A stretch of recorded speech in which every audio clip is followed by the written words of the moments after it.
Bonjour, nous, l'équipe 7, nous allons vous présenter notre travail sur l'Inde, plus particulièrement en trait à la discrimination des minorités en milieu de travail dans ce pays. Donc, la présentation se procédera de la façon suivante. Donc, il y aura une courte description de l'Inde de façon générale. Nous allons aborder la culture qui est présente dans ce pays. Par la suite, nous ferons l'analyse de l'Inde par rapport au Canada selon les dimensions de Hofstadter. Ensuite, les différences comparatives entre l'Inde et le Canada seront faites. Nous aborderons la problématique en ressources humaines, donc les discriminations basées sur les castes, les religions et sur le sexe. Nous élaborerons quelques pistes de solutions et nous terminerons avec une conclusion. Donc, l'Inde représente le 7e plus grand pays en termes de superficie. C'est le 2e pays le plus populeux dans le monde. En termes d'économie mondiale, c'est la 7e économie en termes de PIB nominal. C'est une république fédérale laïque qui est gouvernée par un système parlementaire démocratique. Au cours des 60 dernières années, la population de l'Inde a subi des changements assez importants. Entre autres, la population elle a plus de quadruplé. Le revenu par habitant a extrêmement augmenté, ce qui permet d'avoir un pouvoir d'achat plus important des habitants. Et le taux d'alphabétisation est passé de 17 à 74 %. La culture indienne s'est développée depuis plus de 4500 ans et c'est au cours de la période védique que les fondements de la philosophie, mythologie, théologie et littérature hindoue se sont développés. Et c'est aussi à cette période que de nombreuses croyances et pratiques ont pris racine. L'Inde est une société qui est pluraliste, multilingue et multiethnique et possède une très grande diversité religieuse, un point qui sera abordé plus tard dans la présentation. Plus de 25 langues sont parlées en Inde et l'Inde possède 2 langues officielles, l'hindi et l'anglais. Et l'anglais est surtout utilisé en affaires, en politique et en éducation. Donc, la culture de l'Inde, l'Inde, c'est une société qui est très traditionnelle et qui est définie par une hiérarchie sociale très développée. Les classes sociales sont définies par un millier de groupes héréditaires endogames, donc transmises de génération en génération. Et ces classes-là, ces groupes-là sont souvent appelés des castes. Et le système de castes indienne englobe une grande partie de la stratification sociale. Et il existe de nombreuses restrictions sociales dans ce pays en lien avec les castes. Sur le milieu de travail, en Inde urbaine et dans les sociétés indiennes internationales, l'identification aux castes peut être présente à différents niveaux. Donc, c'est quelque chose qu'il faut être conscient quand on travaille dans ce pays. Par contre, l'Inde a déclaré l'intouchabilité illégale en 1947, donc la discrimination de ceux qui étaient catégorisés de hors classe. Et depuis cette époque, a promulgué plusieurs lois antidiscriminatoires. Dans cette section, nous allons regarder l'analyse de l'Inde versus le Canada selon les 6 dimensions de Hofstede. On peut identifier à premier coup d'œil qu'il y a certaines dimensions qui sont similaires et d'autres très différentes. Donc, on va regarder cela dans les diapos qui suivent. Les distances hiérarchiques, donc cette dimension mesure la distribution du pouvoir dans une culture. En Inde, c'est un pays très hiérarchique où c'est très important, contrairement au Canada.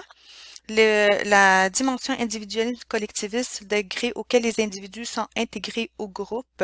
Au Canada, on a une prépondérance à l'indépendance des individus, contrairement en Inde. La dimension masculinité et féminité, c'est une mesure de la culture dans laquelle il y a une distribution des rôles selon le genre. Au Canada et en Inde, on a une prépondérance pour la masculinité, donc les valeurs masculines comme l'assurance et l'ambition. Le contrôle face à l'incertitude, donc c'est le degré de tolérance de la société face à l'ambiguïté. L'Inde et le Canada ont des scores moyens. Pour l'Inde, c'est une société qui accepte qu'il n'y a rien de parfait.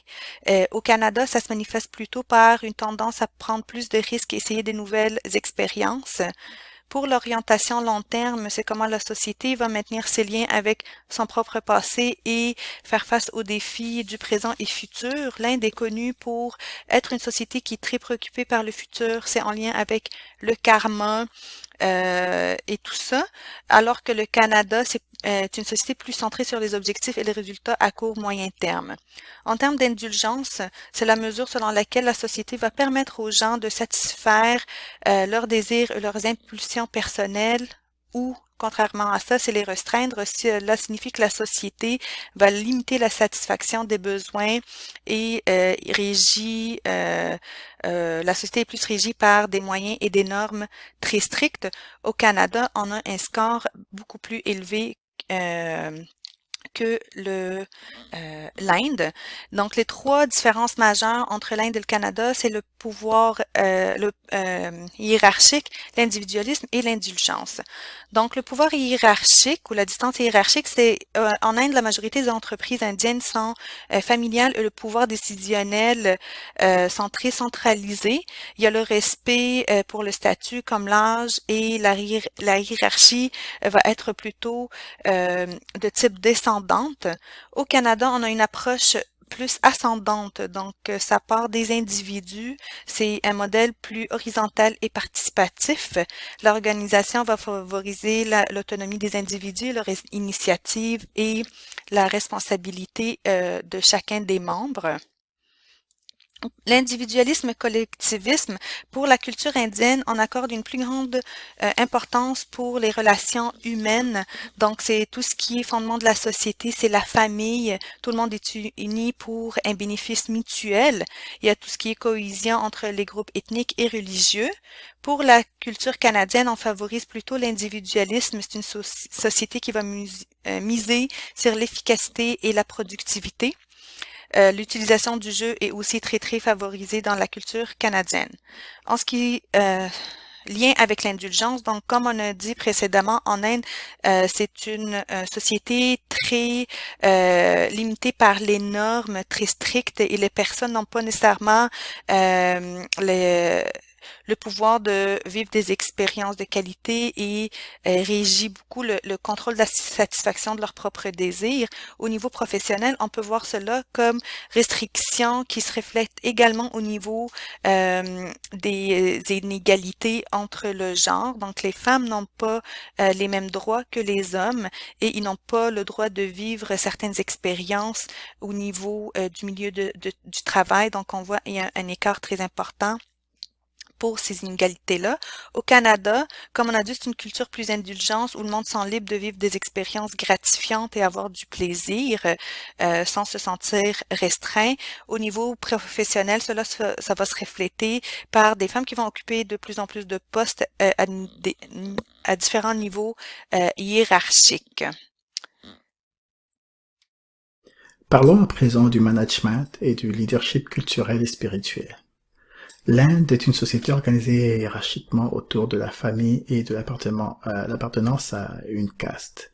La base de la société est la famille patrilinéaire, où le père est le chef de la famille. On considère que les êtres humains sont fondamentalement inégaux et que chaque individu a le devoir d'accomplir sa tâche qui lui est attribuée en fonction de son rang et de sa naissance. La vieillesse est signe de respect et d'autorité dans toutes les sphères de la société indienne. Voyons maintenant au Canada. Il y a plus de 200 cultures distinctes au Canada. En fait, le pays est souvent défini comme une mosaïque culturelle. Les compétences professionnelles et académiques sont des atouts importants dans les milieux professionnels canadiens. L'expérience de travail également. Peu d'importance est accordée à l'âge, statut social, réseau de connaissances, sans pour autant en sous-estimer l'importance. Donc, pourquoi nous disons que la discrimination est une problématique des ressources humaines? Parce qu'il y a un impact au niveau des individus et au niveau de l'organisation. Impact au niveau des individus, on peut citer le sentiment d'injustice, le sentiment d'impuissance, l'anxiété, la démotivation, la baisse de rendement, épuisement personnel et professionnel. Et au niveau de l'organisation, nous pouvons citer des inégalités des chances à l'embauche, la difficulté de recrutement, des pertes en matière d'innovation, le taux de roulement élevé, une perte d'efficacité. Voyons maintenant quelques statistiques qui nous viennent d'une étude publiée en 2014, menée par BAC. 48% des Indiens affirment avoir vécu une certaine forme de discrimination. 25% basés sur le genre, 22% basés sur l'âge, 18% sur les castes et religions. Les villes comme Delhi, Pune et Chennai ont le plus grand taux de discrimination en milieu urbain. 30% des compagnies qui ont passé un sondage mentionnent avoir une politique claire sur la discrimination. Donc, on peut sous-entendre que du travail est encore à faire parce que 70% n'ont pas de politique claire. Face à cette problématique, on peut se poser la question sur le rôle des gestionnaires des ressources humaines. On sait que les ressources humaines sont un partenaire stratégique et ont pour but de mettre en place des conditions favorables pour permettre au personnel d'atteindre leur plein potentiel. Donc, ce rôle traditionnel peut se décliner comme suit: maintien et perfectionnement des procédures professionnelles et des instruments de recrutement, du développement, de l'évaluation, de la rémunération et de la promotion du personnel. Donc, c'est vraiment important pour les gestionnaires en ressources humaines d'assurer un environnement exempt de toute discrimination. Par la suite, nous allons aborder la discrimination selon 3 axes, soit par les castes, par la religion et par le sexe. Discrimination basée sur les castes. Section 1. Définition. Tout d'abord, le système des castes est un terme portugais désignant le mode de division des sociétés du sous-continent indien. Ce système se hiérarchise principalement selon la religion hindoue dominante en Inde, mais notons que pléthore d'autres religions sont très présentes, à l'instar de l'islam, du christianisme ou encore du bouddhisme. Une hiérarchie bien définie entre les castes subsiste avec à sa tête les brahmanes, les kshatriyas et les vaishyas qui désignent les castes supérieures, et viennent ensuite les shudras et les dalits, ou intouchables, jugés impurs. Section 2. Caractéristiques des castes. Il existe 5 caractéristiques générales du système de castes. Tout d'abord, nous avons la notion de spécialisation héréditaire, c'est-à-dire qu'une caste s'occupe d'un métier. L'endogamie est aussi importante et elle induit un mariage au sein de la caste. La hiérarchie dans le système des castes indiens est très claire et veut que dans la société indienne, les êtres humains soient inégaux et que chacun doit accomplir une tâche spécifique à son rang. Enfin, le système des castes indiens est exhaustif. Tout hindou doit appartenir à une caste. Section 3. Constitution indienne de 1950. Délégitimation des castes. Notons tout d'abord, et c'est très important, que la Constitution indienne n'abolit pas le système des castes. Elle induit une égalité entre les citoyens, comme le dispose son article 15, qui interdit la discrimination basée sur la religion, la caste, le sexe ou encore le lieu de naissance. L'article 17 abolit la notion d'intouchabilité et l'article 46 induit quant à lui que l'État doit promouvoir les intérêts économiques et éducatifs des sections les plus faibles de la population en leur réservant certains avantages. C'est la naissance de la politique des quotas dans la fonction publique, la politique, l'enseignement et l'éducation. C'est sûrement grâce à cela qu'en 2017, les 2 candidats à la présidence étaient des intouchables. Ainsi, la Constitution indienne se veut égalitaire pour tous les Indiens. Mais qu'en est-il dans la réalité? Dans les faits, 18% des discriminations rapportées sont basées sur les castes. Aussi, en 1947, 40% des Indiens jugeaient important la hiérarchie des castes et en 2004, ils étaient 60%. Nous constatons donc une augmentation. Les castes sont aussi un instrument de concurrence sociale et notons que 83% de la population indienne vivant sous le seuil de pauvreté appartient à la caste des intouchables, tandis qu'elle ne représente que 12% des castes les plus hautes.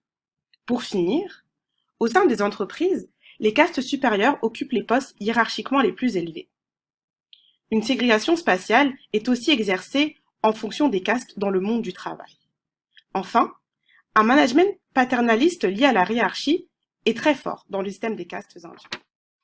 Pour ma partie de discrimination basée sur la religion, je vais commencer d'abord par définir ce qu'est la religion. En effet, la religion est un ensemble de croyances, sentiments, dogmes et pratiques qui définissent les rapports de l'être avec le sacré ou la divinité. En effet, ce concept a joué un rôle important dans l'histoire de l'Inde. La diversité et la tolérance religieuse sont des traits significatifs de la culture indienne, aujourd'hui reconnus par la loi. L'immense majorité des Indiens se reconnaissent dans une religion et celle-ci joue souvent un rôle primordial primordial dans leur vie. Si l'hindouisme est la religion la plus dominante de l'Inde, avec environ 80% de la population, c'est loin d'être la seule pratiquée. En effet, la plus grande communauté musulmane du monde se trouve en Inde et représente environ 14,4% de la population.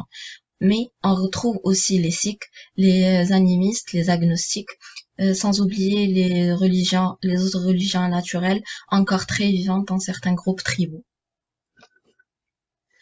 En ce qui concerne les castes chez les non-hindous, on distingue chez les musulmans les ashrafs ou nobles descendants réputés d'immigrants et les gens du commun dont l'origine indienne est avouée, répartis dans un grand nombre de groupes qui ressemblent beaucoup à des castes, mais ne suivent pas forcément les règles du système des castes. En ce qui concerne les autres musulmans, il existe 3 groupes endognes comparables aux castes hindous, les convertis de caste supérieure, des groupes professionnels correspondant à des castes artisanales et enfin les dalits qui ont conservé leur fonction sociale après leur conversion. Pour les chrétiens, Dumas observe que les chrétiens anciens, qui selon la légende ont été convertis par saint Thomas, sont divisés en groupes qui se révèlent de fait endogmes et que les chrétiens d'origine intouchable sans avoir leur propre église. Pour les bouddhistes, Bouddha refute la supériorité des hautes castes sur un plan métaphysique. Il affirme que la conduite d'une personne plutôt que sa caste qui détermine si elle est bonne ou mauvaise. Pour les sikhs, la majorité des convertis au sikhisme est issue de la caste des Jat, l'élite rurale du Pendjab et une minorité de convertis sont des dalits. Les conflits ethno-religieux et persistance des inégalités de caste dans l'Inde contemporaine n'ont cessé d'augmenter. En effet, les inégalités frappent en premier lieu les dalits, puisque 36% d'entre eux vivent sous le seuil de pauvreté en milieu rural, contre moins de 12% pour les hautes castes. On retrouve la basse caste qui se compose de SC, ST et OBC. En effet, pour les SC, on retrouve 38% des SC vivent sous le seuil de pauvreté, contre moins de 10% des hautes castes. Les OBC sont globalement mieux lotis dans la mesure où si la majorité d'entre eux sont considérés très pauvres ou pauvres. En effet, les basses castes sont surreprésentées dans les catégories les plus pauvres. L'État indien est un État laïque. Il proclame un traitement égalitaire de toutes les religions. En effet, l'article 15 stipule que l'État n'établira aucune discrimination à l'égard des citoyens pour des raisons relevant uniquement de la religion, de la race, de la caste, du sexe, du lieu de naissance ou pour plusieurs d'entre elles.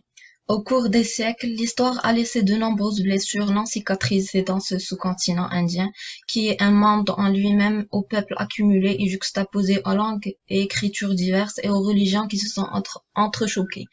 En effet, plusieurs attentats discriminatoires basés sur la religion ont eu lieu, comme la destruction de la mosquée d'Ayodhya, le programme anti-musulman de Gujarat, plusieurs attentats à la bombe attribués aux islamistes, ainsi que plusieurs attaques terroristes islamiques coordonnées à travers Bombay.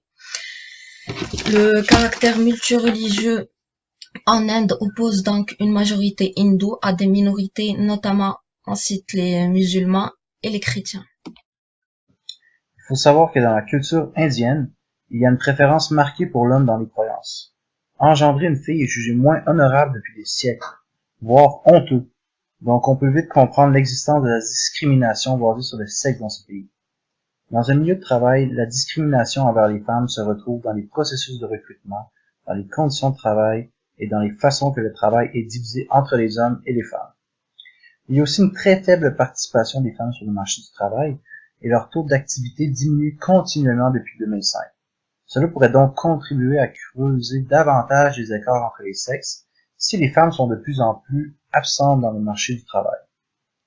Heureusement, il y a tout de même des lois en place pour protéger les femmes, notamment le Equal Remuneration Act, qui oblige les entreprises à respecter l'équité salariale, et le Sexual Harassment of Women at Workplace Act, qui oblige les entreprises à mettre en place des moyens de diminuer les harcèlements sexuels au travail. Cependant, l'application de ces lois est encore grandement à travailler. En Inde, la société est patriarcale. Généralement, dans les coutumes, les femmes restent à la maison pour accomplir les responsabilités domestiques, et l'homme est celui qui travaille pour donner des vivres à la famille. Un fait important en Inde est l'existence du système dowry, communément appelé la dot. C'est une pratique universelle en Inde où lorsqu'une femme se marie, la famille doit payer pour le mari sous forme de cadeaux ou d'argent. Lorsque la famille n'est plus en mesure de payer la dot, les jeunes femmes sont souvent tuées par sa propre famille ou martyrisées par la belle famille. En plus de ça, il y a des parents qui vont tuer leur bébé à la naissance, tout simplement à cause de leur sexe féminin. Donc, être une femme en Inde est parfois, même souvent jugé honteux, et dans les villages, cette croyance est encore plus forte que dans les zones urbaines. Deuxièmement, il y a eu l'apparition du Medical Termination Act dans les années 70, afin de diminuer le taux de natalité en Inde et éviter ainsi la surpopulation. Le gouvernement a donc mis un programme de planification familiale et cela a contribué à réduire rapidement le ratio des femmes versus les hommes dans ce pays. Car les familles, en fait, étaient en faveur de la naissance des garçons. Aussi, en Inde, la femme est traitée comme le genre le plus faible physiquement. Donc, les emplois qu'elles vont faire seront, entre parenthèses, plus faciles et moins productifs. Cela va accentuer le fait que les hommes ont plus de valeur sur le marché du travail. Quatrièmement, en Inde, il y a beaucoup d'harcèlement et de violences sexuelles au travail. Au minimum, 17% des femmes actives sont confrontées à de l'harcèlement sexuel. C'est donc un incitatif pour les femmes à quitter leur milieu de travail. Et finalement, il y a une grande différence entre le salaire des femmes versus celui des hommes. Au niveau des salaires, on peut voir ici dans le graphique qu'il y a une tendance pour le salaire à augmenter chez les femmes, plus leur niveau d'éducation augmente, surtout dans les secteurs de services qui sont représentés par les barres grises. Le salaire de la femme avec des études supérieures dans les zones rurales qui travaillent dans les services pourrait espérer obtenir un salaire à peu près de 90% de celui de l'homme. Cependant, le secteur manufacturier, dans l'ensemble, représenté par les barres bleues, démontre peu de variations et cela peu importe le niveau d'études. Il s'agit donc du secteur qui est le plus discriminant, malgré que, à mon avis, ils le sont tous au point de vue équité salariale. Voyons à présent quelques pistes de solutions. Premièrement, pour les gestionnaires de ressources humaines, il serait important de développer une culture d'entreprise pour l'égalité des chances et la non-discrimination. Mettre en place une méthode pour lutter contre la discrimination au travail. Par exemple, des sondages anonymes ou faciliter des procédures de plainte. Communiquer régulièrement des messages et la mentalité de l'entreprise contre la discrimination au travail. Ça peut être par des affiches, des vidéos ou des formations. Encourager au niveau supérieur la promotion de l'égalité des chances et la non-discrimination par des actions concrètes. Ça peut être en mettant en place des procédures de recrutement claires et transparentes, des formations qui visent les minorités, le système de quotas ou discrimination positive également qui réserve certains postes à certaines castes défavorisées. Et ensuite, pour les expatriés et l'entreprise qui veulent s'établir en Inde, il sera important de se renseigner sur la culture indienne, comprendre les valeurs chères à cette culture, être conscient des différences par rapport à sa culture d'origine, développer des conditions en faveur de l'égalité entre les personnes afin de tirer profit des compétences de la main-d'œuvre. Pour conclure, le but de cette présentation a été de donner un aperçu sur la culture de l'Inde, suivant l'axe des discriminations qui constitue une problématique en ressources humaines. Et nous avons fait une étude dyadique selon les dimensions d'Ofsted, qui nous a permis de comprendre cette culture en la comparant à celle du Canada. Il y avait là quelques ressemblances, entre autres la masculinité, la féminité, la tolérance à l'incertitude, l'orientation sur le long terme qui sont assez similaires qu'au Canada, et certaines différences ont été également relevées. L'individualisme et l'indulgence moins marqués en Inde, et la distance hiérarchique au Canada. L'Inde a une culture teintée par une grande influence de la religion et différentes philosophies vieilles de plusieurs millénaires. L'hindouisme, courant religieux majoritaire, prône entre autres l'inégalité des personnes. Selon cette religion, chaque personne doit remplir le rôle hiérarchique qui lui est destiné par sa naissance. Nous pouvons également noter que certains efforts sont déployés pour lutter contre la discrimination. C'est le cas des lois qui ont été mises en place, dont la loi sur l'intouchabilité et des lois sur l'équité salariale des femmes. Officiellement, l'intouchabilité n'existe plus en Inde, mais dans les faits, c'est une toute autre histoire. Il y a d'autres efforts tels que la discrimination positive dans le secteur public qui réserve certains postes à certaines castes défavorisées. On peut également remarquer une certaine évolution des mentalités, particulièrement en milieu urbain où l'inégalité entre les hommes et les femmes sont le moins prononcées qu'en milieu rural. Mais en dépit de tous ces efforts, la discrimination demeure une réalité encore présente en milieu de travail. Cela constitue une problématique des ressources humaines considérant son impact sur l'efficacité et la bonne marche de l'organisation. Les gestionnaires doivent donc poser des actions concrètes afin d'établir un environnement contre la discrimination. Pour les personnes qui comptent s'expatrier en Inde et les compagnies qui veulent s'y implanter, donc prendre connaissance et conscience de la réalité indienne qui peut être différente des pays occidentaux.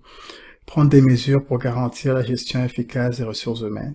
Mettre en place un environnement en faveur de l'égalité des chances et poser des actes concrets pour lutter contre la discrimination. Donc, quelques pistes ont été proposées à cet effet. Et nous terminons par présenter quelques références qui ont permis de soutenir ce travail. Et nous vous remercions pour votre attention.